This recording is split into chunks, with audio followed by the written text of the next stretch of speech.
Okay.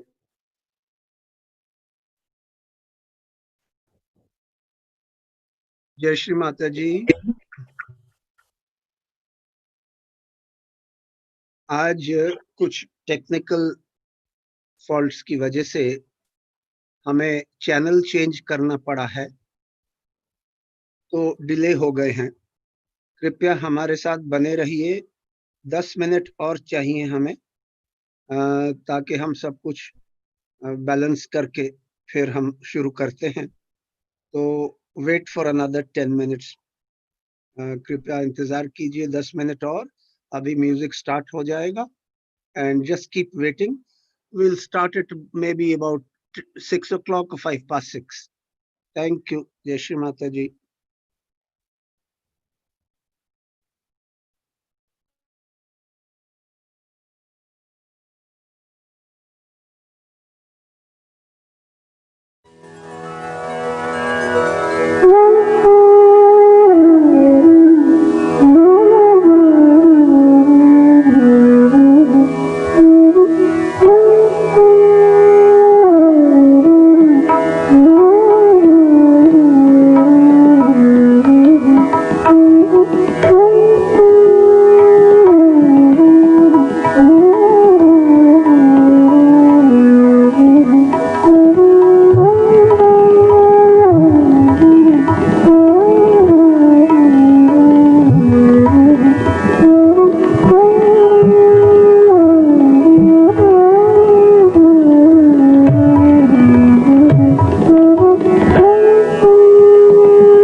जय श्री माता जी।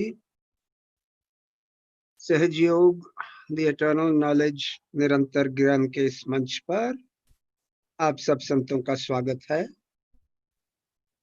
कृपया हमारा प्रणाम हृदय से स्वीकार कीजिए।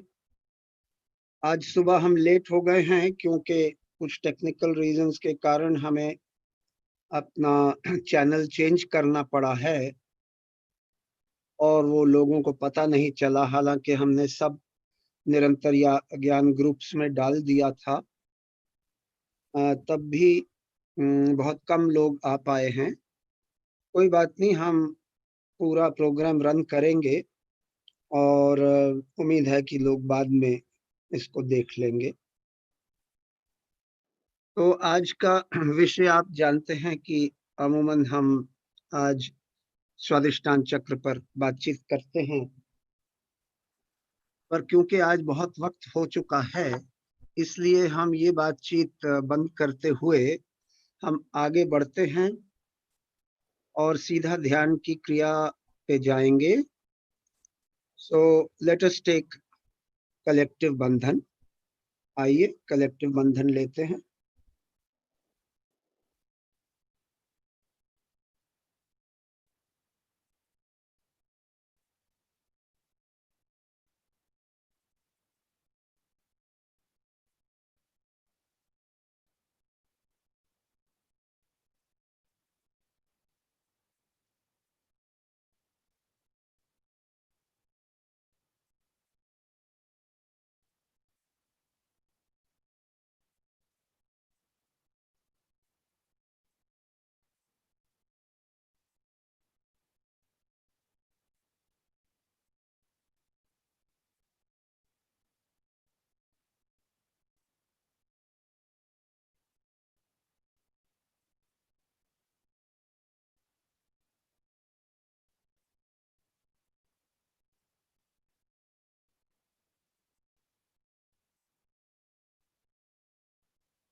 जय श्री माता जी।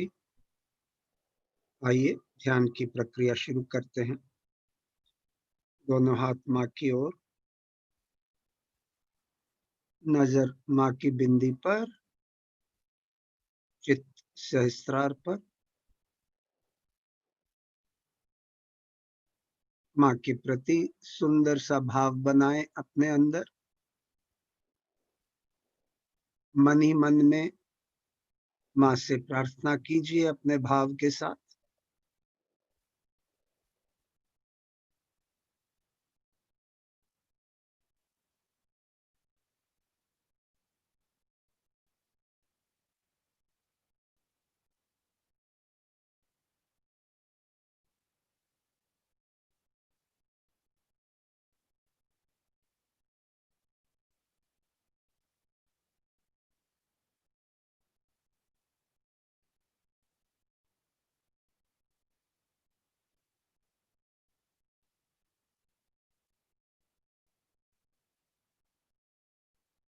जय श्री माता जी। माँ को अपने हृदय में आमंत्रित करेंगे। परम पूज्य श्री माता जी, कृपया आप हमारे हृदय में आने की कृपा कीजिए।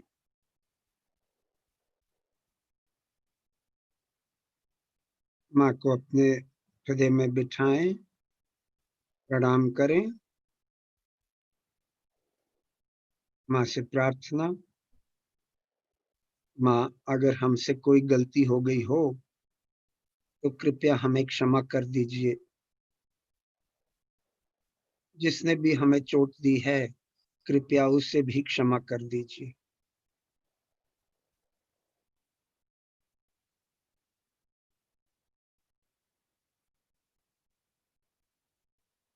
अपने विचारों को देखिए बंद आंखों से।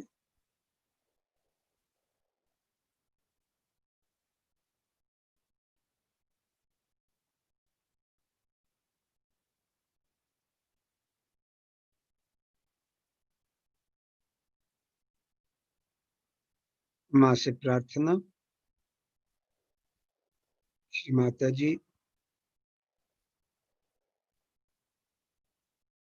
आज स्वादिष्टान चक्र को साफ करने के लिए कृपया हमें अनुमति दीजिए कि हम मूलाधार पर जाकर उसके बाद नाभि से होते हुए, भवसागर से होते हुए स्वादिष्टान पर आए। स्वादिष्टान चक्र को आपकी कृपा से साफ करें और फिर आगे बढ़ें।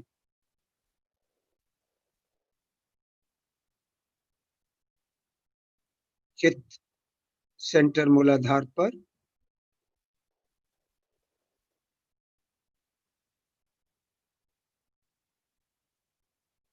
माँ आप ही गणेश जी की शक्ति हो। आपसे प्रार्थना है गणेश जी के रूप में, हे अबोधिता के दाता, हम पर कृपा कीजिए, दया कीजिए, क्षमा कीजिए। हे अबोधिता के दाता, हम पर कृपा कीजिए, दया कीजिए, क्षमा कीजिए, ताकि आप हमारे अंदर से प्रकाशित होने लगे, ताकि आपकी अबोधिता और पवित्रता हमारे अंदर से प्रकाशित होने लगे।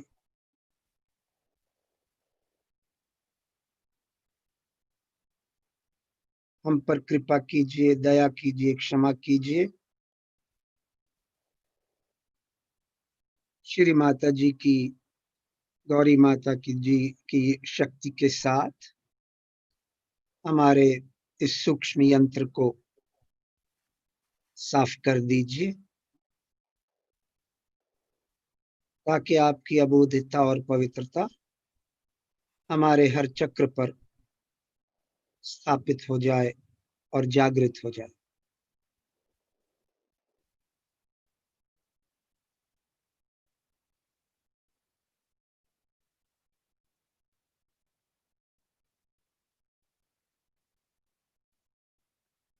कृपया हमारे अंदर से ये ढकोसलापन, कुसंस्कार, दुर्विचार, बीती हुई आदतें, इन सब को बयार समान दूर कर दीजिए,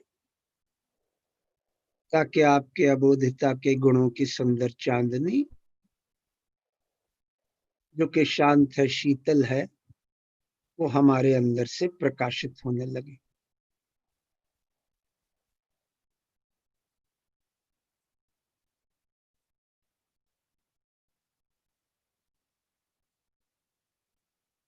हे प्रभु, कृपया हमें गौरी माता की शक्ति के साथ उस निराकार में उतारिए, जहां पर केवल आनंद ही आनंद हो, जहां जहां पर हमारे रोम रोम से ये शक्ति बहे, जिसको सारी दुनिया देखे और समझे और सहयोग की ओर आकर्षित हो।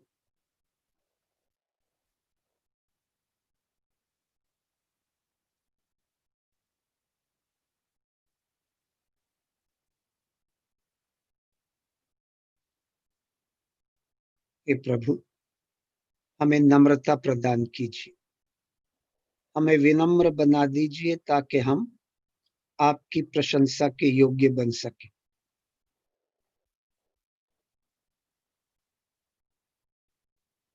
हमारी एक ही इच्छा है कि हम आपको प्रसन्न रख सके। इस प्रार्थना के साथ चित्त सेंटर मूलाधार पर ध्यान कीजिए।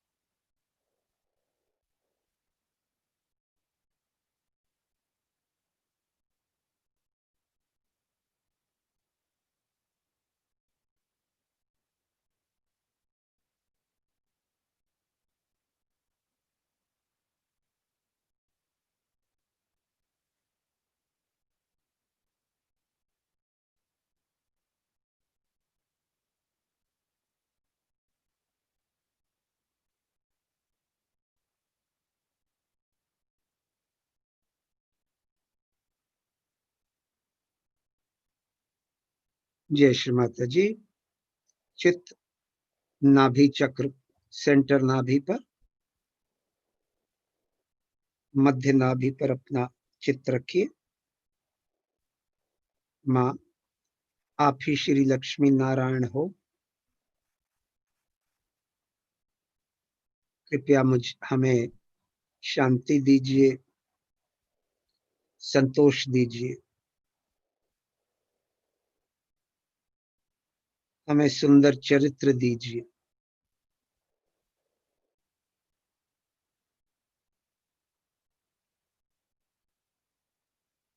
हमें उदार व्यक्ति बना दीजिए।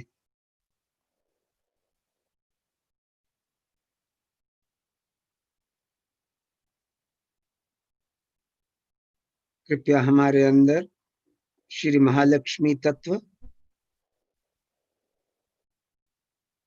और धर्म को जागृत कर दीजिए।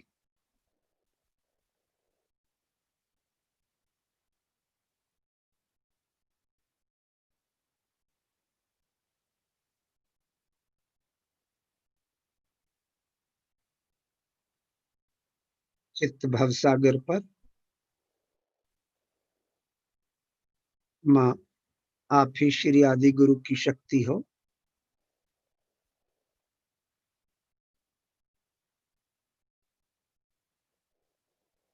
आपसे प्रार्थना है, कृपया हमारे भवसागर में अबोधिता और पवित्रता को जागृत कर दीजिए। हे प्रभु, हमारे भवसागर में अपनी अबोधिता और पवित्रता को जागृत कर दीजिए।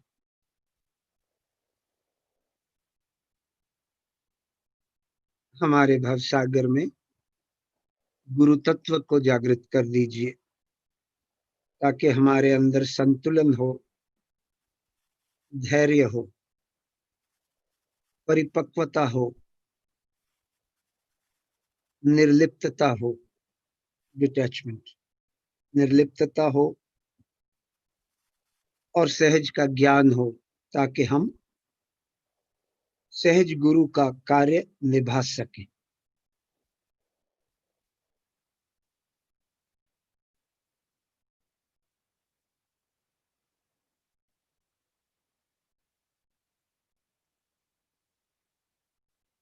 चित्त स्वादिष्टान चक्र पर माँ आप ही श्री ब्रह्मदेव और श्री सरस्वती हो। आप ही शुद्ध विद्या हो, परमात्मा की शुद्ध विद्या आप ही हो। आप ही निर्मल भक्ति हो, आप ही निर्मल चित्त हो, आप ही क्रिया शक्ति हो। आप ही शुद्ध इच्छा, शुद्ध विचार हो और आप ही विश्व बंधुत्व हो।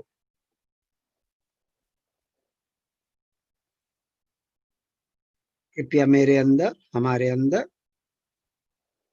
शुद्ध विद्या को पूरी तरह जागृत कर दीजिए, ताकि हम आपकी पूजा कर सकें, आपकी भक्ति कर सकें और आपका ध्यान कर सकें, ताकि हम सब सच्चे सहयोगी बन सकें।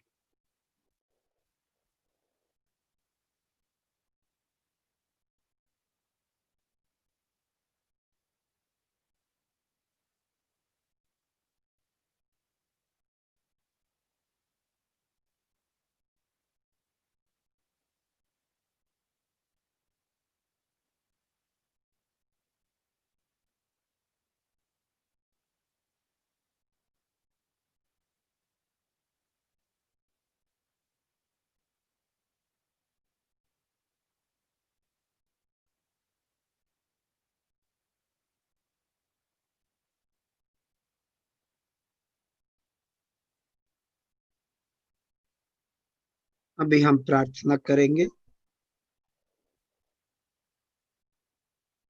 चित्त सहस्त्रार पर।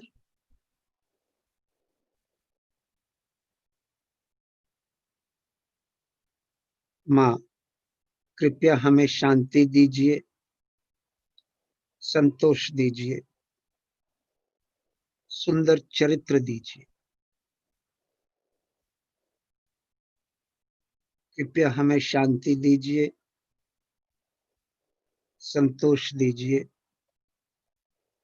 सुंदर चरित्र दीजिए।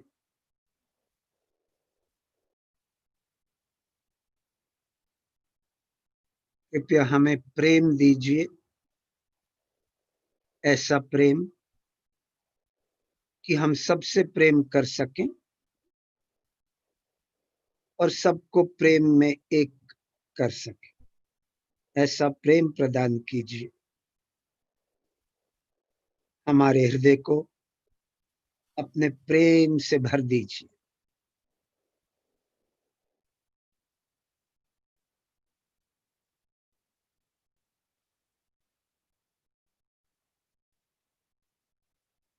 हमारे हृदय के कण कण में, रोम रोम में अपना दिव्य प्रेम का अमृत भर दीजिए।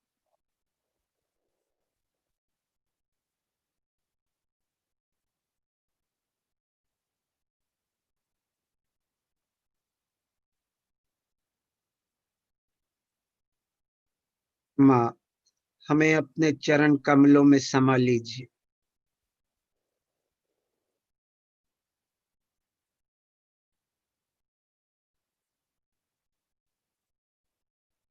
कृपया हमें अपने चरण कमलों में समा लीजिए।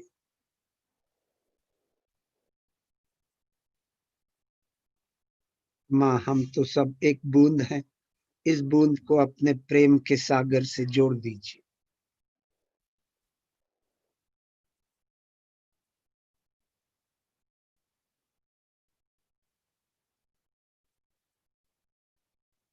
कृपया हमें अपनी समझ दीजिए, अपना ज्ञान दीजिए।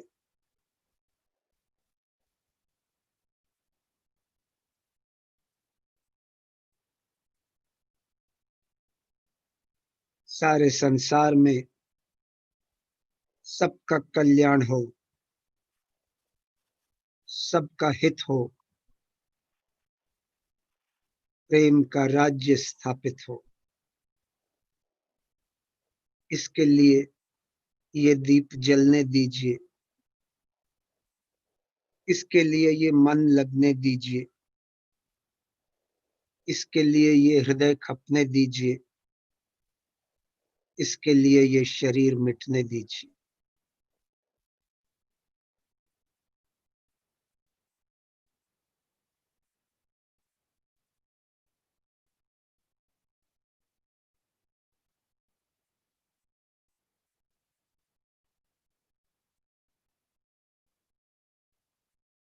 चित्त सहस्त्रार पर।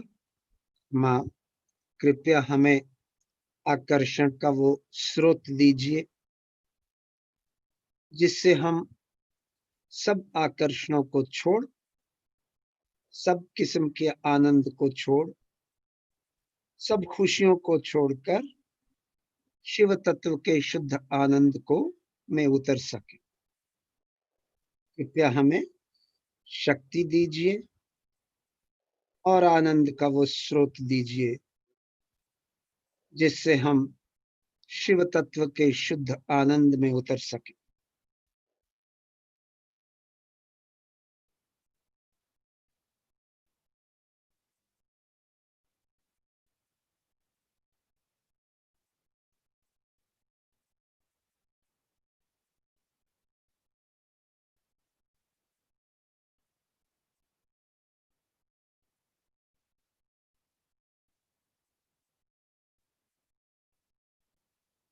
माँ, आप तो प्रेम का सागर हो।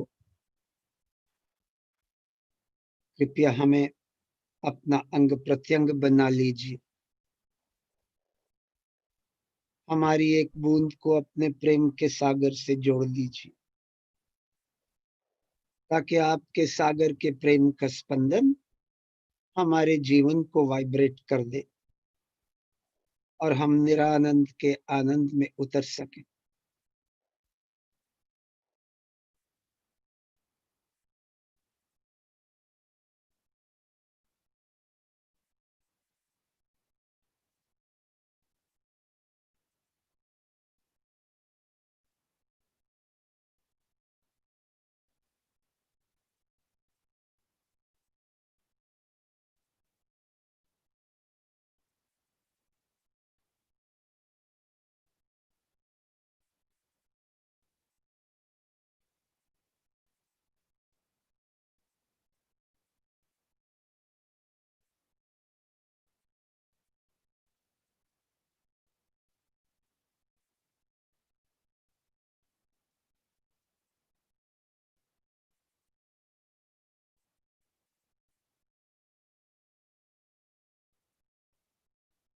अपने ध्यान की स्थिति को का निरीक्षण कीजिए।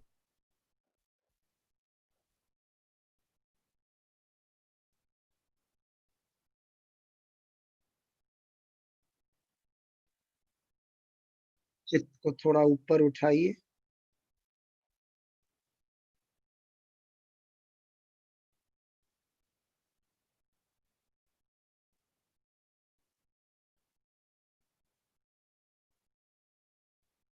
और ऊपर जाइए।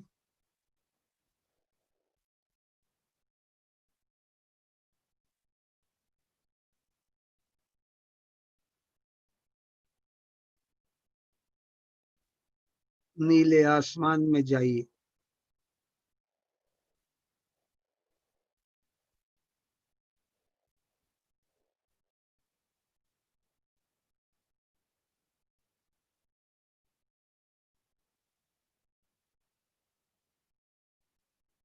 स्पेस में, अंतरिक्ष में जाइए।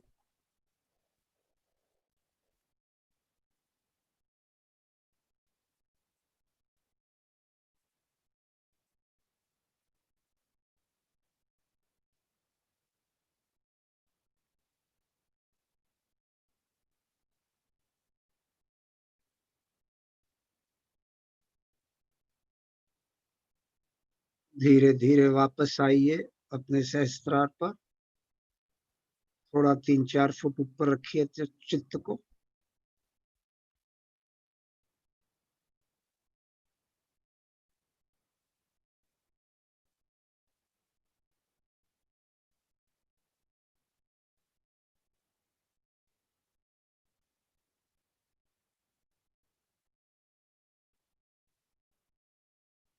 माँ से प्रार्थना, माँ कृपया हमें अनुमति दीजिए कि हम आपकी कुंडलनी से ध्यान की गहराई को प्राप्त कर सकें।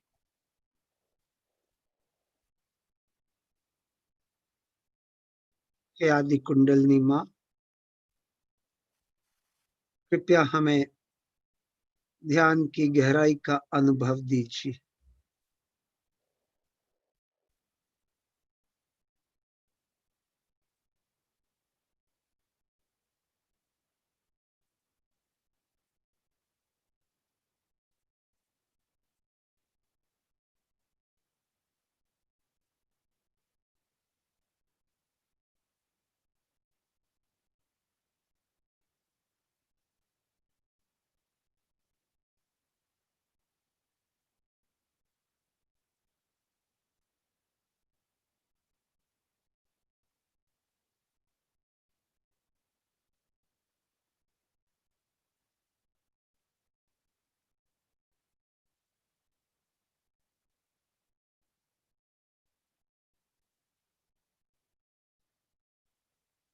जय श्री माता जी। अभी इस स्थिति में माँ की अमृतवाणी को सुनेंगे। ये अंग्रेजी में है, बट आप चिंता मत कीजिए। आपको मोटे पॉइंट्स जो हैं, जो भी माँ समझाती है और जो अंग्रेजी नहीं समझ से रहे, तो हम मोटे मोटे पॉइंट्स आपको समझा देंगे। माँ की अमृतवाणी।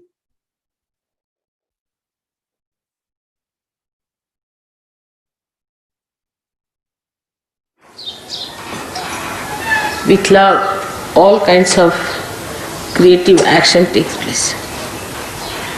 You see how Raulbai has love for me. And in this place, we all also got new ideas of creating a beautiful thing. And as love will increase, your creativity will develop. So the basis of all creativity of Saraswati is love. If there is no love, there is no creativity. It's even in the deeper sense. If you see, people who have created all the scientific things are also out of love for the masses, not for themselves. Nobody has produced anything for themselves. If they make something for themselves, it has to become for universal use, otherwise it has no meaning. Even if you say atom bomb and all these things are created from science, they are also very protective. If they had not created those, people would not have taken out their minds from war. Now nobody can think of having a big war.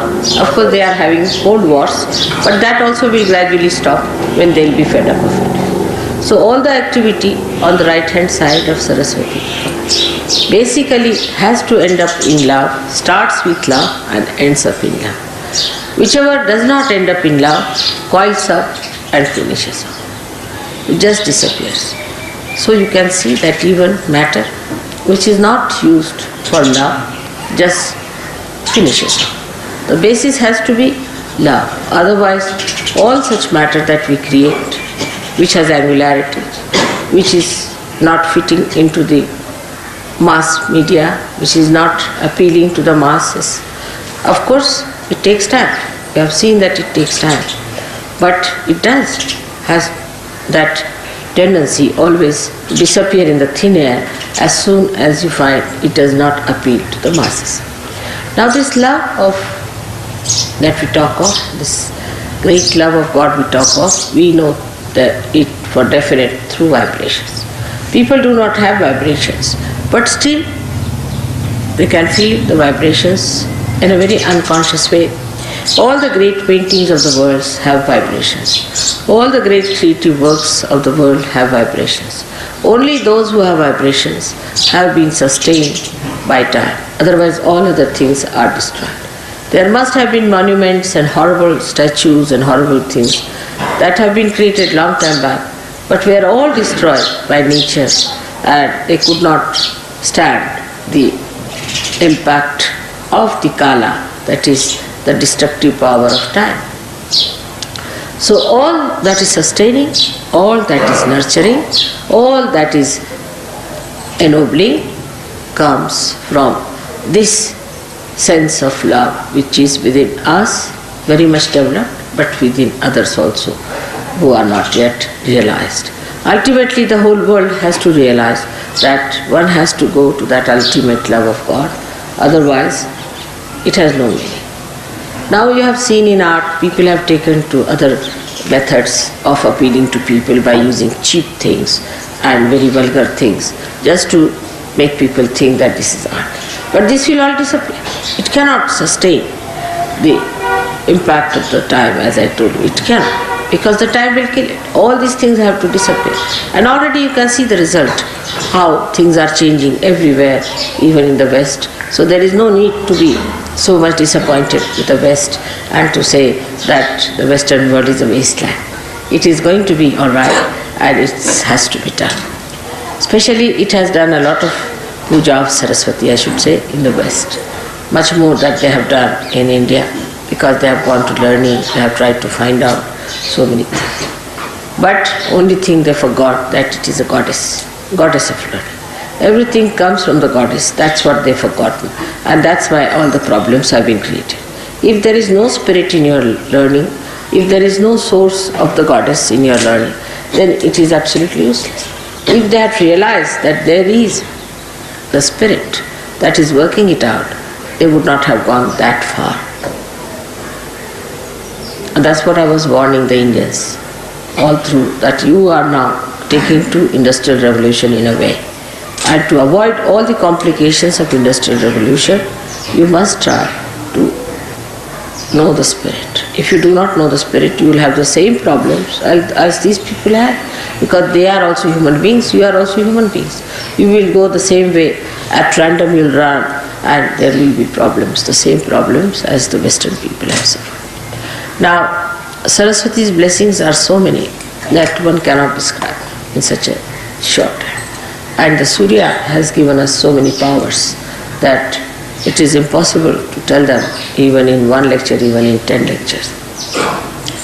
But how we go against Surya and how we go against La Saraswati while doing the worship of Saraswati is to be seen very clearly within ourselves. For example, the Western people are very fond of Surya because they have no Surya with them. But they go too far with it, as you know, and create complications within themselves of Surya. But the main thing that one has to achieve through Surya is the light within. Is the light within.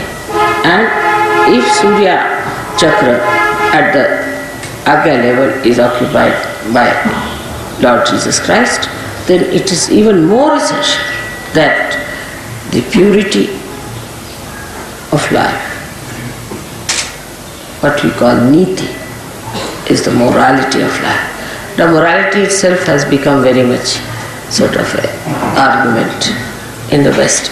People don't have any sense of absolute morality. On vibrations, of course, you know. But they have gone all against it. Those who are the worshippers of Jesus, those who are the worshippers of the Surya, of the Saraswati, have all gone against the powers of Surya, just disobeying it. Because you cannot be a Surya if you do not have a proper sense of morality and holiness. The Surya itself brings light. You see everything clearly. So many qualities Surya has got.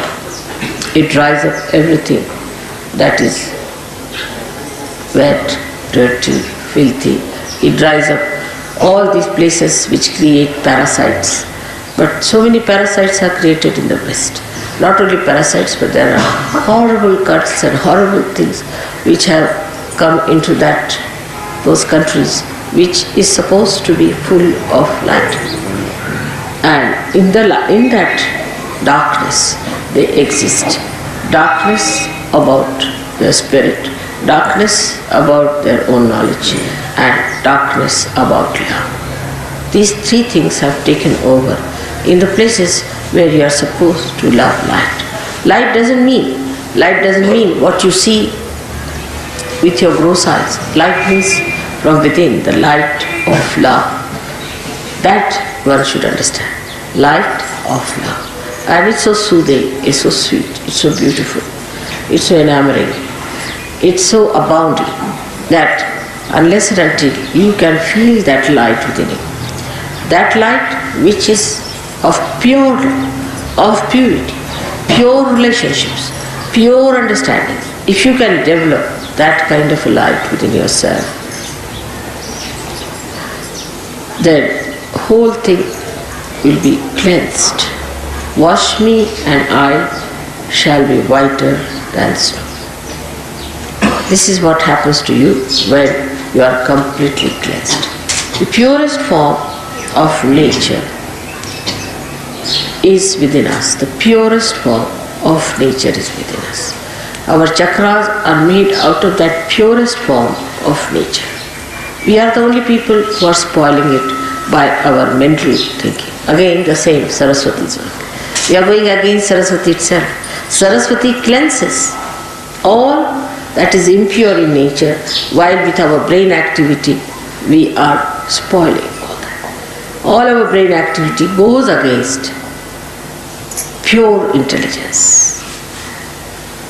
And that's what one has to understand, that this pure intelligence is not to be soiled by our thinking. Our thinking can make us so bumptious, so ego-oriented, so impure, that we can really eat the poison and say, what's wrong? Just the opposite of Saraswati. If Saraswati is within us, she gives us subuddhi, wisdom. And that's why to worship Saraswati, to worship Surya, we must have that clear vision as to what we have to be, what we are doing, what filth we are living in, what our mind is getting into. After all, we are here for emancipation and not for just pampering our ego and living with our filth that is with us. So this light should come within us and we should try to rise above our own mental filth which is being created around us. Apart from that, you have to go higher and understand that there is within us a thing called ego. And this ego is false, absolute false. You do not do anything. Actually, when you turn your eyes here and there, when your attention is here and there, it's nothing but your ego is trying to overpower everything. But actually, ego is an absolute falsehood, because there's only one ego, and that is of God Almighty, Mahat Ahankara. There is no really any ego that exists. It's a myth. It's a very big myth. Because if you start thinking, you are doing everything, you are doing this, you are doing that, which you are not doing, then this nonsensical ego comes in and you start working it out. It can project in every direction. When it projects forward, it overpowers others, it tries to dominate others, tries to kill others, becomes cruel. When it moves right side, it becomes supraconscious. It starts seeing things which are absurd, which are foolish, which are stupid. When it moves left side, then it starts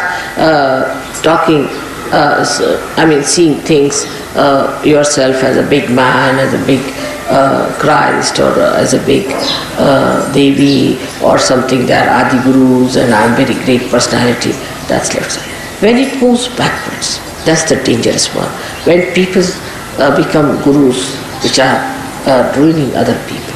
When the ego moves backwards, then they become gurus. They themselves have lots of defects in themselves, and they try to pull people into those horrible stuff which is described as absolute narka. That's how is the movement of ego on all the sides. Now, when people try to use their right vishuddhi, that is to talk about themselves, is the worst of all. Whatever type of ego you may have, if you start boasting about it and talking about it, that it encircles, thickens the walls of ego so much that it is impossible to penetrate into that, because that such a person is completely satisfied with himself and he believes that he is so. And once he starts believing into a nonsense like that, is an impossibility. It's an impossibility to penetrate. So when you boast about these things or you talk big, be careful. You see, you know what I am, but how many times do I say I am that? Even if I say once, it makes tremendous vibrations for you. But how many times do I say so? At the most, if you say something, I say to him, yes, but I don't say that. If I say it loudly, I don't know what may happen, the whole thing might be blasted with truth. So, one has to understand that Mahat Ahankara is the one that acts, that works, that really. Sometimes I shout at you, immediately all the bhoots run away. Just once I shout, yesterday you saw all the bhoots that were coughing, they all ran. Yesterday just I stopped. So you should understand that now as you are realized souls, you can also do the same.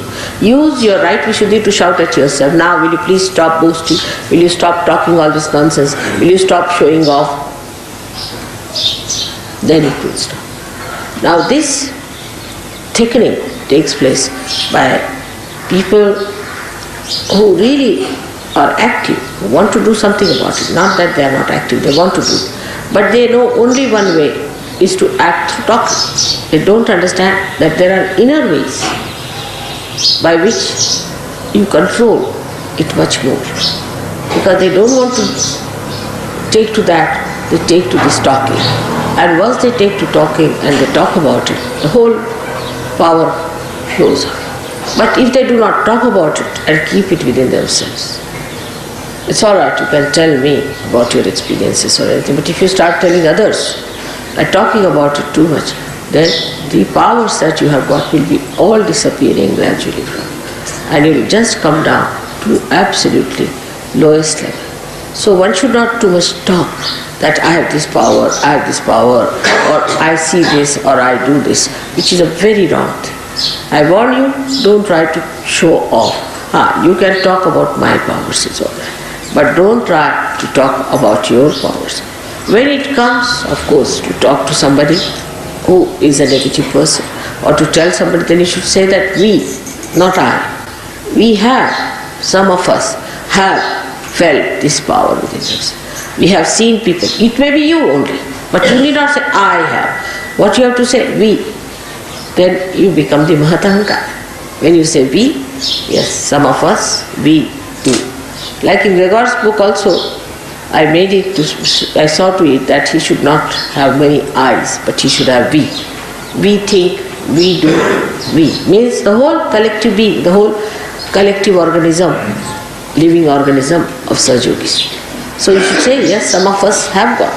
That means you put yourself down, but put all others above you. Say, yes, some of us have, I know some people have this. That's the way one should do it. Because if you have to overpower your ego, you must allow it to spread into everybody else. That's how you will make it perfectly alright. Make it spread. We all Sahaja-yogis. We all. But that pride is not there. I've seen that pride is not there. Still it is very individualistic. If you start thinking, we Sahaja-yogis, then what happens? That you become one person, one organization. But the person will look down upon other people. Will see that this person is low, that person is high, that person is there. But he will not think, we the Sahaja-yogis, how beautiful we are. We, the body of Sahaja-yoga, how beautiful we are. So always think in the words of we. So your ego will become much less, much less, much less. And the same ego which looked so funny and absurd will form tomorrow, the Ekadashi. Today's individual ego will merge into Ekadashi. But we all must remember to say we all the time. This is what is today's day is great day for us to change, because the sun has changed its mood now. Sun is coming this side. So let us welcome the sun coming to the north now, this way. And for Australians to say that though the sun has gone, let us establish the sun, the domain of sun within ourselves. Because sun never disappears from our inside. So that is how we have to take a mood by which we should think of one personality, all of us together. All of us together. And anybody tries to be something separate or different, he'll drop it. I'll drop him. Whatever it will drop it. So you just don't want. Anybody who tries to be singled out or anything, everybody must do whatever they like to nurture the whole, to help the whole, to emancipate the whole, but not to in any way put anyone down or less. Because this is not the way the Sahaja Yoga is. Sahaja Yoga only works in collectivity. And the one who has developed this permeating spirit is a real Sahaja Yogi. Who has not is not. Whatever you may think of yourself, I have nothing to say. But this permeating personality which moves from places to places, whether you talk or not, like your mother is, whether I meet you or not makes no difference, but I am permeating through all of you. By little things also I am there with you. So like that, try to permeate into each other and see the beauty, and you will enjoy yourself the best, because that is the biggest thing. That's the biggest thing that is to be achieved. Because this ego, makes you like a nutshell, and you just cannot have a rapport with that beauty of permeation. And just see how the notes move into each other. It will be a great idea today. It's a great thing today we have having puja dhulya. Like the dhulya means the dust. And one day I had written in childhood a poem, I remember. Very interesting poem it was. I don't know where it's lost, but we said that I want to be like a dust particle, which moves with the wind, which goes everywhere, can go sit on the head of a king, or can go and fall at the feet of someone. It can go and sit on a little flower, and it can go and sit everywhere. But I want to be a particle of dust that is fragrant, that is nourishing, that is enlightening. Like that. I had written a very beautiful poem. I must have been about 7 years of age, I remember, to be a dust particle. I remember that very clearly, long time back, that I should be a dust particle so that I'll permeate into people. Which is a very big thing, to become a dust particle of that kind. To that whatever you touch, you see, that becomes enlivened. Whatever you just feel, that has fragrance. It's such a great thing to be like that. And that was my desire, and it has been achieved. At that young age, I had this idea of becoming a dust particle. And today, just while talking to you, I remembered that I wanted to be that, and that is what this place is. And Raulbe is like that. She's a very simple woman, and she lives like a very simple person, but she has a sense of permeation. And now there are so many Sahaja Yogis just studying came. I'm sure they'll take it up, Sahaja Yoga, very well. There are lots of Sahaja Yogis from Dhulya now, and I'm sure there are going to be more people. I hope you have met all of them. Make friends with all of them. Try to know them, who they are. They may not know English, so get somebody to translate. Talk to them and be nice to them. Be friendly with them. I want you to meet them for permeation. You should know who are the people here, who are in Nasik, because somehow we never meet the Sahaja Yogis, you see, who are in that particular place. And when we go back, we have only 1 or 2 addresses. It's not a good idea. Try to see how many people there are, ask about their questions about them and all that. This permeation is only possible when your ego starts permeating all around. This is the way to overcome the problems of the right side And that is how to worship Saraswati. Because Saraswati has a veena in her hand. And that veena is the primordial instrument which she plays, like music. And the music penetrates into the heart. You don't know how it goes into you and how it works out. And that's how a person who is a Sahajogi should permeate like music into everything. She has so many qualities, as I told you, it cannot be described in one lecture. But one of the greatest quality of hers is that she ends up into subtler things. Like the Mother Earth will end up into fragrance. Music will enter into melodies. Like that, whatever she creates ends up into something later. Matter, whatever she produces, ends up into aesthetics. If matter does not have aesthetics, then it is gross. Like that, everything. Now, you will say, what is water? Water becomes the river Ganges. These are the subtler. So, the matter gets into subtler things because it has to permeate. It has to permeate. So, everything, whatever it is, and the best of all is the air. That air becomes the vibrations. So you can see how whatever has come out from this matter, from these five elements, becomes that subtle thing. Of course, the left side and right side both work it out because the love has to work on this, and when love acts on matter, it becomes. And that is how one has to look at your own lives to make it a beautiful combination of love and matter. May God bless you. आता धुळ्याच्या सहयोगा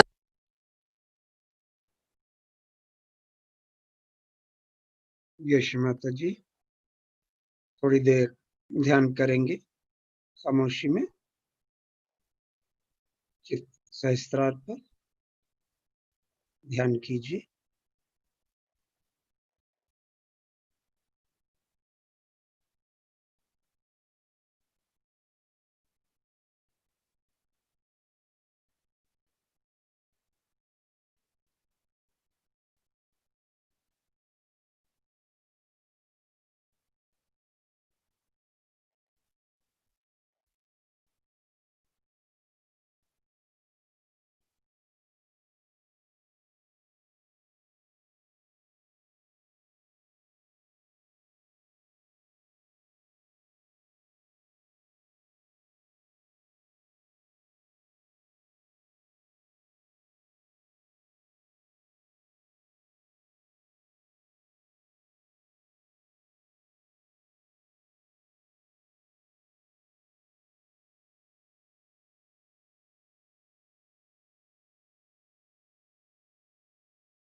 जय श्री माता जी।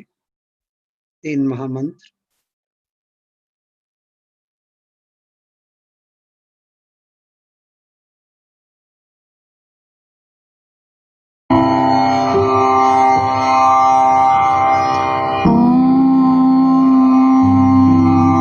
त्वमेव साक्षात्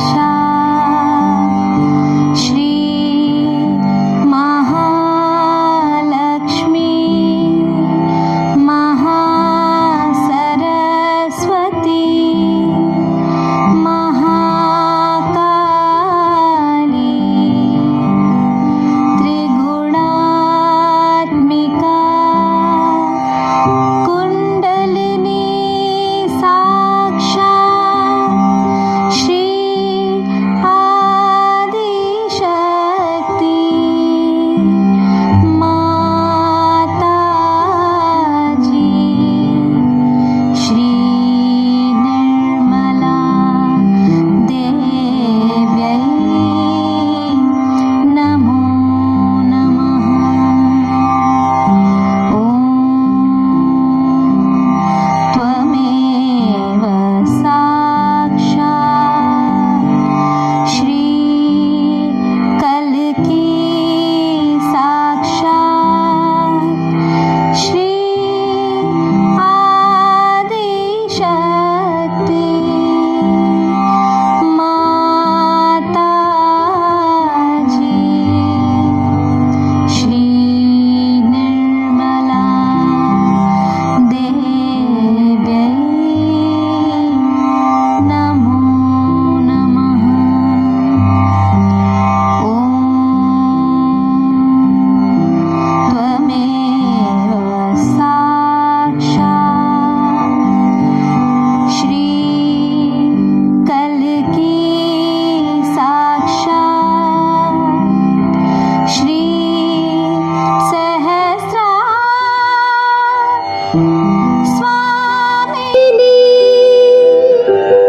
मोक्ष प्रदायिनी माताजी श्री निर्मला देव्यै नमो नमः। श्री निर्मला देव्यै नमो नमः। श्री निर्मला देव्यै नमो नमः।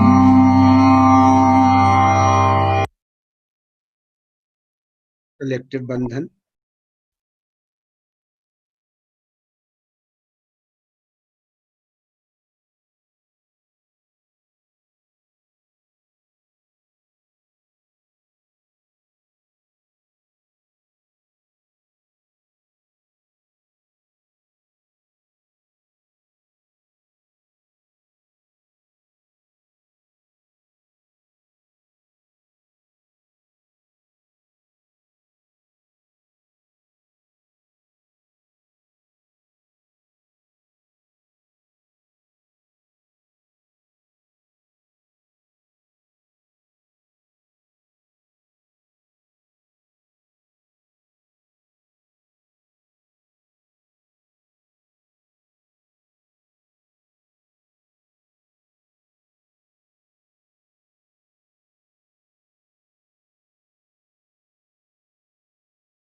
जय श्री माता जी।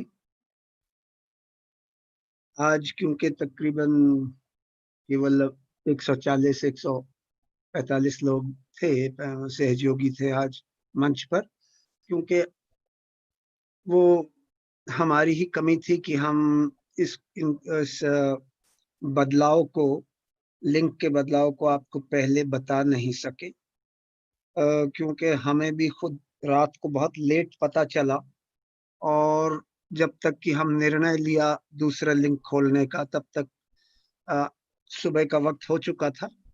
सो इसलिए ये जो आज हुआ है, उम्मीद है कि कल तक सबको पता लग जाएगा, क्योंकि इसके बाद ही हम कल का लिंक जो है वो सबको भेज देंगे।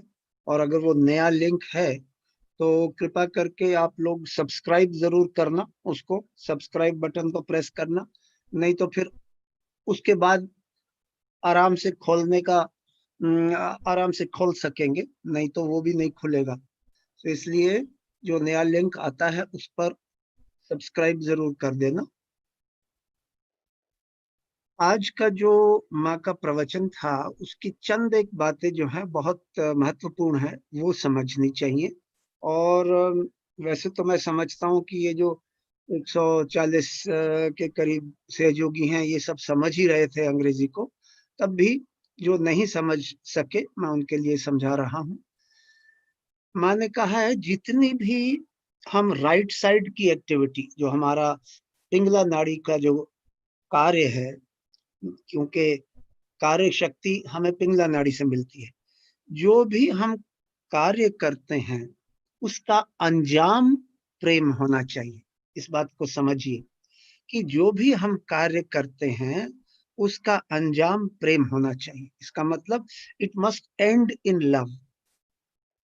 तो वो माँ ने फिर समझाया कि जब ऐसा होता है तो वो बात फिर लंबे अरसे तक रहती है, मतलब वो हिस्ट्री बन जाती है, लोग उसको समझ पाते हैं। जो चीज प्रेम में जिसका प्रेम का अंजाम नहीं होता वो खत्म हो जाती है बात, उसको लोग भूल जाते हैं, वो कभी कोई याद ही नहीं करता उस चीज को। सो ये बात सबसे महत्वपूर्ण पहली बात जो थी वो माँ ने ये बताई। उसके बाद माँ ने कहा कि जो कुछ हमें संभालता है, हमारा पालन पोषण करता है, जो महान है कुलीन है, वो प्रेम है। अगर प्रेम नहीं है तो आप ये समझ लीजिए कि वो हमारे शरीर के लिए, मन के लिए, बुद्धि के लिए, किसी चीज के लिए अच्छा नहीं है। अगर वो प्रेम है तो प्रेम हमें संभाल लेगा, हमारा पालन पोषण करेगा, हमें महान बना देगा, महानता की तरफ ले चलेगा। अश्लील चीजें मैंने बताया, चीप अश्लील चीजें जो हैं उनको सहयोगियों को उनको नहीं अपनाना चाहिए। और ये अश्लील चीजें कई किस्म की हो सकती हैं, पदार्थ भी हो सकते हैं, जो कुछ आप देखते हो, जो कुछ आप पढ़ते हो, जो कुछ आप खरीदते हो, इसके अंदर ये बात याद रखनी है कि वो अश्लील नहीं होनी चाहिए। अब जब हमारे पास वाइब्रेशंस हैं तो हमें पता चल सकता है कि जो भी हम चीज ले रहे हैं उसकी वाइब्रेशन कैसी है, जो चीज हम पढ़ रहे हैं वाइब्रेशन कैसी है, जो चीज हम देख रहे हैं उसकी वाइब्रेशंस कैसी हैं। सो इसलिए वो हमारे लिए मुश्किल नहीं है। फिर मैंने कहा कि पश्चिमी देश बर्बादी के रास्ते में क्यों आए, क्योंकि वैसे तो वो उनके पास इतना पैसा है, सब कुछ है, पर वो बर्बादी के रास्ते में क्यों आए? क्योंकि वो आत्मा को और देवी को भूल गए। आप जानते हो ना, पश्चिमी देशों में देवी का तो कोई कॉन्सेप्ट ही नहीं, कोई आइडिया ही नहीं है, और वो आत्मा को भी भूल गए। इसलिए धीरे धीरे धीरे धीरे अब ये हालत हो गई है उनकी कि कई लोग 40 साल की उम्र में ही उनको ऐसी ऐसी बीमारियां हो जाती हैं जो डॉक्टर्स ठीक नहीं कर सकते। सो मैंने समझाया फिर कि अगर आप आत्मा को और देवी को भूल जाओगे, क्योंकि सारा कार्य तो देवी करती हैं, आप जानते हो ना कि हम कहते हैं कि माँ आप ही जीवंत क्रिया है, सारे जीवित कार्य तो देवी करती है, परमात्मा की शक्ति ही देवी है। सो जब माँ ने कहा कि जब श्री सरस्वती की हमें आशीर्वाद मिलते हैं तो उसका मतलब यही है कि जो भी हम कार्य करते हैं वो प्रेम, उसके अंदर अंजाम उसका प्रेम होना चाहिए, कि उसका जो it must and up in love, अंजाम उसका प्रेम होना चाहिए। अच्छा, फिर मैंने समझाया कि पश्चिमी देशों में सेंस ऑफ मोरालिटी, नैतिकता नहीं है, तो जिसकी वजह से वो अनैतिक हैं, और जो अब हो रहा है वो होना ही था। फिर मैंने बताया कि सूर्य जो है, वो तो आप जानते हो ना, सूर्य राइट साइड पे, तो सूर्य जो है वो प्रकाश लाता है। बट इन्होंने क्या किया, पश्चिमी देशों के लोगों ने, उन्होंने एक्सट्रीम में जाना शुरू कर दिया, नंगे होके और बीचेस के ऊपर लेट जाते हैं, फिर उनको कैंसर होता है, फिर उनको नुकसान होता है। तो वो इस बात को समझते नहीं कि सूर्य के सामने अपने आप को मतलब ऐसे नंगा करके और लेटना नहीं है। उसके बाद फिर मैंने समझाया कि जो हमारी ब्रेन की, मस्तिष्क की एक्टिविटी है सोचने की, हम क्यों सोचते हैं? हम सोचते हैं कि सोचने से हम अपना सुधार कर सकते हैं। माँ कहती है सोचने से तो कभी सुधार होता ही नहीं है। सोच वो तो हम सहजयोगी जो हैं वो तो समझते हैं ना कि हमें कम से कम सोचना है, क्योंकि सोचने से क्या है कि हमारा चित्त इधर उधर भटकता है और हम जितनी भी अश्लील चीजें हैं वो अपने अंदर खींच लेते हैं, जितनी भी नकारात्मकता है वो अपने अंदर खींच लेते हैं, क्योंकि हमारा चित्त इधर उधर जाता है और उससे हमारे अंदर इम्प्योरिटीज आ जाती है।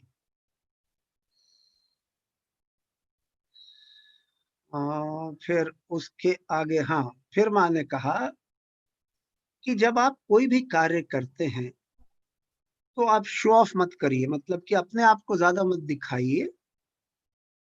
और जब भी आपकी जो लैंग्वेज है उसके अंदर भी वी का लफ्ज इस्तेमाल होना चाहिए। इसका मतलब हम कर रहे हैं, ना कि मैं कर रहा हूं। ठीक है ना?